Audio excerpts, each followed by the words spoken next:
Welcome to the Wild About Turkey Hunting podcast, a show for those who love the thrill of that first morning gobble, who love sharing the outdoors with a close friend, and for those who never want to stop learning about this awesome ritual we call spring turkey hunting. I'm Josh Davis, host and creator of the YouTube channel Davis Family Hunts. I'm wild about turkey hunting, and I bet you are too. Thanks for joining. Let's get started.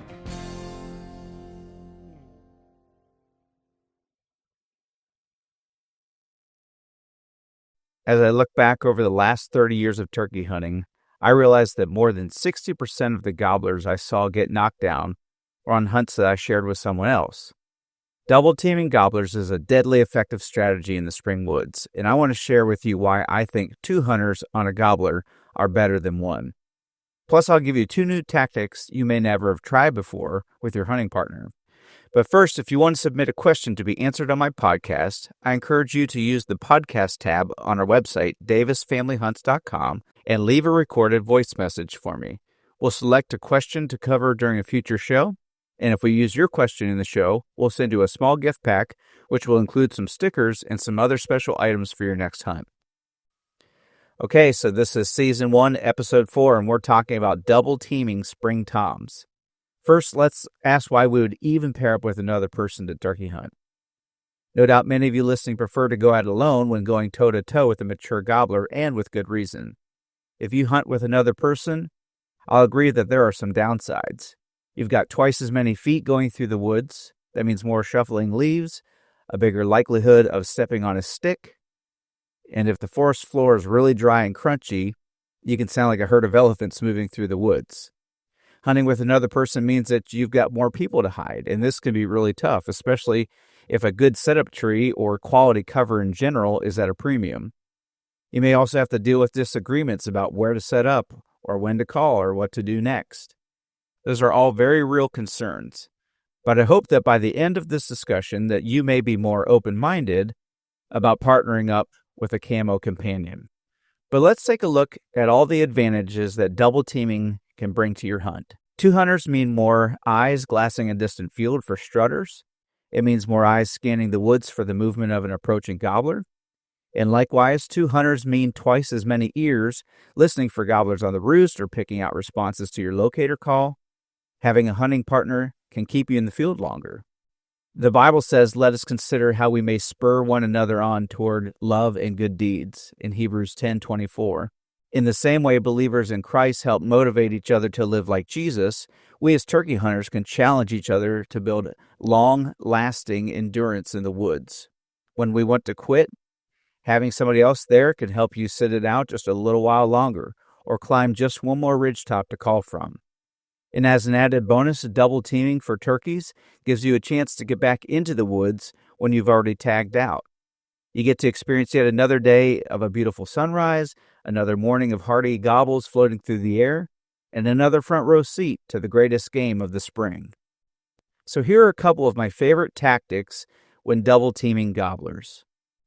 My preferred scenario is to sit side by side, sharing the same tree, or 2 trees just mere feet from one another. And this works well for a couple of reasons. First, if you're hunting with somebody new, it gives a very clear opportunity to explain what's going on. You can quietly talk to them about what the turkeys are doing, and you can coach them when they're unexperienced and they need to know when to shift their gun or position in a different way, or when to hold extremely still because that gobbler has committed and is coming in. And on any given hunt like this, there's usually someone who is the shooter and someone who's the caller. And similar to side by side, if there are 2 of us as shooters, I like to cover more of the woods with gunfire by spreading out further left or right of my hunting partner. And there are a couple advantages that come to mind with this layout too. First is the ability to cover more gun range territory between 2 hunters. I learned this tactic years ago from well-known predator hunter, the late Dennis Kirk, when he would talk about calling in red fox at night. Now think about your setup in terms of how far hunter A can shoot toward the left and how far hunter B can shoot toward the right. If you think about a Venn diagram where 2 circles overlap, your center point can have coverage from both hunters, but left and right are covered by each individual hunter. So hunter A is covering from about 2 o'clock to all the way maybe down to 8 o'clock. and hunter B is covering anywhere from maybe about 10 o'clock all the way down to about 4 o'clock. And the end result is that you have quite an impressive amount of yardage covered between the two of you for an approaching gobbler. Because think about it, most turkey hunters can comfortably and confidently cover about 30 yards or more with their gun, regardless of their turkey load type or their shotgun size. That means that at a minimum, hunters can cover about 90 yards of timber between the left, right, and the overlapping middle ground out in front of them. And that's a pretty lethal setup for gobblers who don't play fair, and for the ones who may try to flank your setup and come in from one side or the other. Now, it goes without saying, but I'll say it anyway, before somebody leaves me a comment or sends me an email, it's obvious that you should always know where your partner is at. And that's why I like to keep within sight of one another with this tactic.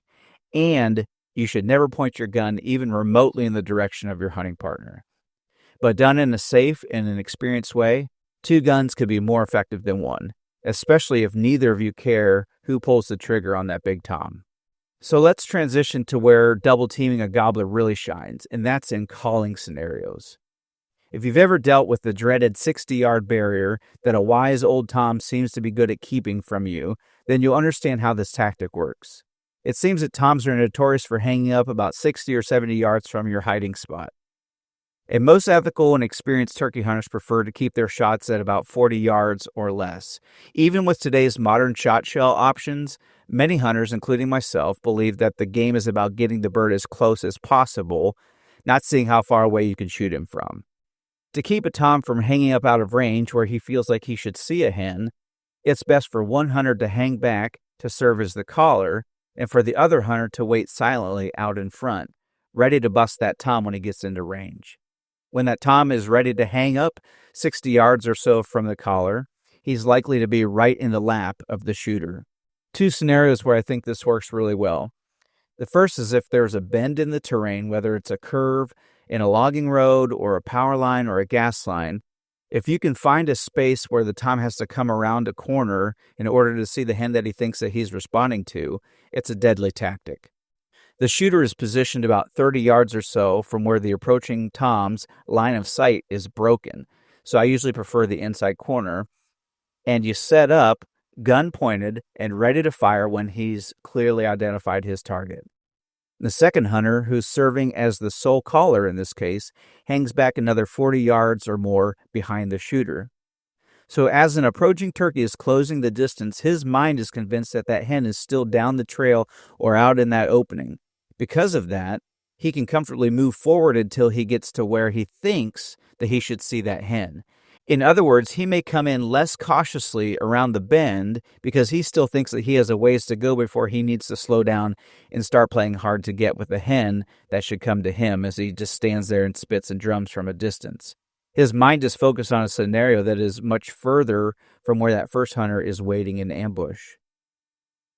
Another favorite tactic that Dad and I have used a lot through the years is finding a place where turkeys need to work their way up over a rise of terrain to see where the hen might be. Even when hunting alone, this is a good tactic. You want to see that turkey for the first time when he's already in killing range. But this can work even better when you've got 2 hunters. How so? Again, you want that first hunter setting out front just up from a lower shelf or just off the backside of a top ridge, and the second hunter, who is just the caller, calling from further back. And the beauty of this setup is that the caller will generally be out of sight the entire time as the turkey is approaching, because the hope is that even the shooter doesn't see the turkey until he has appeared in range. That means that the caller has the ability to get up and move to the right or to the left, steering the gobbler to come right toward the shooter. If you think about a rudder steering a ship, moving to the left makes it go to the right, and moving to the right makes it go to the left. And the same can be true for bringing in a turkey into the hunter. Think of a 12-inch ruler. If you take that ruler and you nail it down to the table in the center of that ruler at the 6-inch mark, that stands for your shooter. You as the caller are at one far end of the ruler, and the approaching turkey is at the opposite end of the ruler. And as you hear him gobbling, you can assess if he's moving straight in or if he's moving in to the right or to the left. If the bird is moving to the left or right, you would adjust your calling position to the opposite direction of the approaching bird. Again, think about that ruler nailed down with its pivot point right in the middle. As the turkey is moving from one end of the ruler in toward the 6-inch mark, you need to compensate by moving the opposite direction. At all times, you're trying to keep a straight line between you and the turkey, with your shooter always in between you. It's a lethal method when the turkey commits and ends up running right into your shooter's setup. There's a giveaway going on right now, and you're invited to join for free. Just head over to davisfamilyhunts.com and sign up for our newsletter. Once you do that, you'll get a link to enter the giveaway. This is your shot at winning a cool prize package, which includes a really nice personalized box call, perfect for bringing in that next longbeard this spring.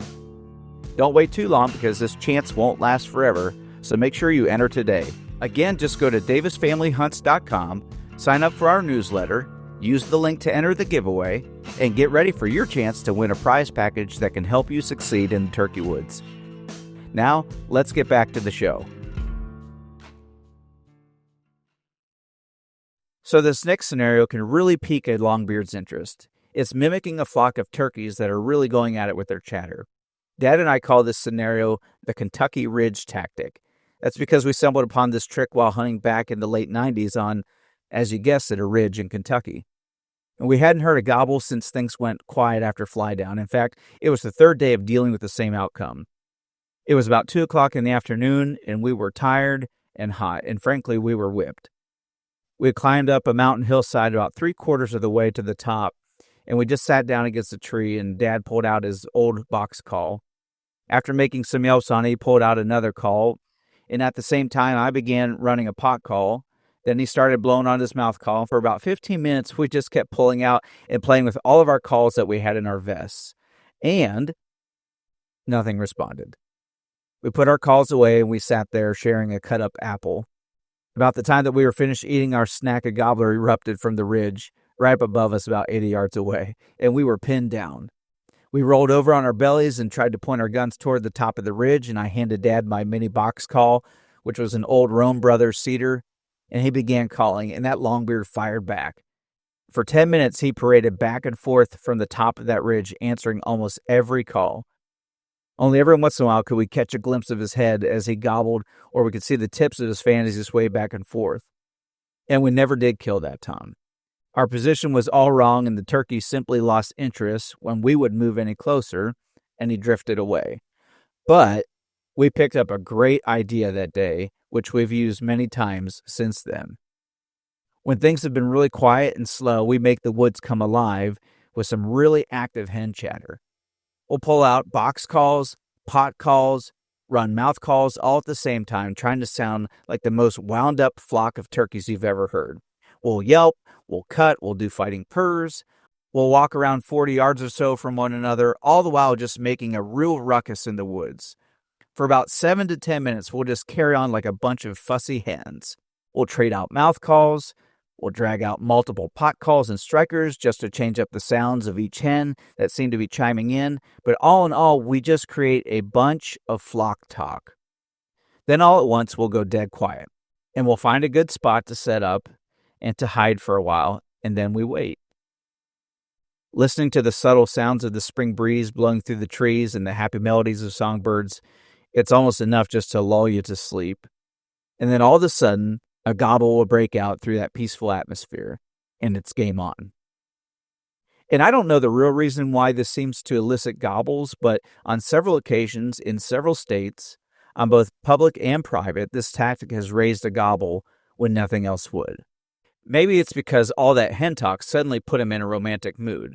Or perhaps it's the pure curiosity of listening to all that chatter, thinking that he's got it made if he just heads over, and then all of a sudden it just goes quiet. He's thinking, why did all these hens that sound like sure things just ghost him, and where are they now? But for whatever the reason, making a bunch of calling commotion and then just hitting the mute button seems to provoke a response.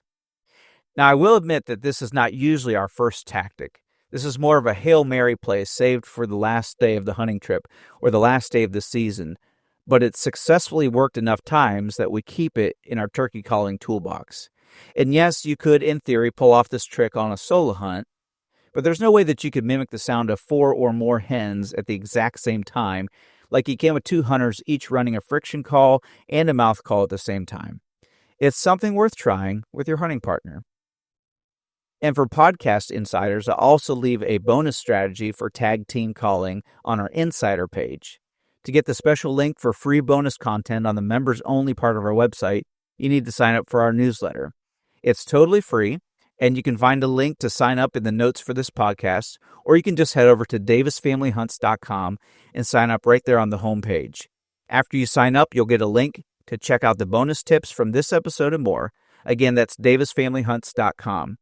Get signed up for our newsletter, and you can pick up more from our Insiders page, which gives you bonus content, special discounts, and more.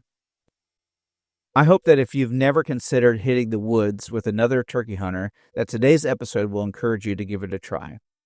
From extending your time in the woods after tagging out to getting a leg up on an old wise tom, there are a lot of reasons to give it a try. You'll notice that the more that you hunt with someone else, the more that you become in tune with one another as well. For so many years, my father and I have definitely turned into a deadly duo. Certain hand signals help us communicate without speaking during the hunt, and we're willing to take turns with both of us as the shooter and the caller, and we celebrate the hunt no matter which role we've played. When you begin to fall into sync as a team, you begin to anticipate one another's moves and ideas, and it can really make a difference in the outcome of your hunt. Plus, it's just plain fun to share in somebody else's success. And before you go, I invite you to check out our YouTube channel, Davis Family Hunts. We've got all sorts of stuff on there, from the sounds that turkeys make to our fun turkey hunting adventures with the kids. And we'd really appreciate if you would subscribe so you can catch more of our turkey hunting videos. Plus, it'd be awesome if you followed us on Facebook and Instagram. Just look for Davis Family Hunts on either platform to stay in the loop, see what we're up to, and we'd love to chat with you there also. And don't forget, you can visit our website, davisfamilyhunts.com. Whether you're into turkey hunting or just want to strengthen your bond with Jesus Christ, the more you know and put into practice, the better you'll get. The more skilled you become, and the more fun it becomes. I hope you have a great time enjoying the outdoors, whether it's with wild turkeys or just spending time with God. Remember, the pursuit is wild. Never stop learning.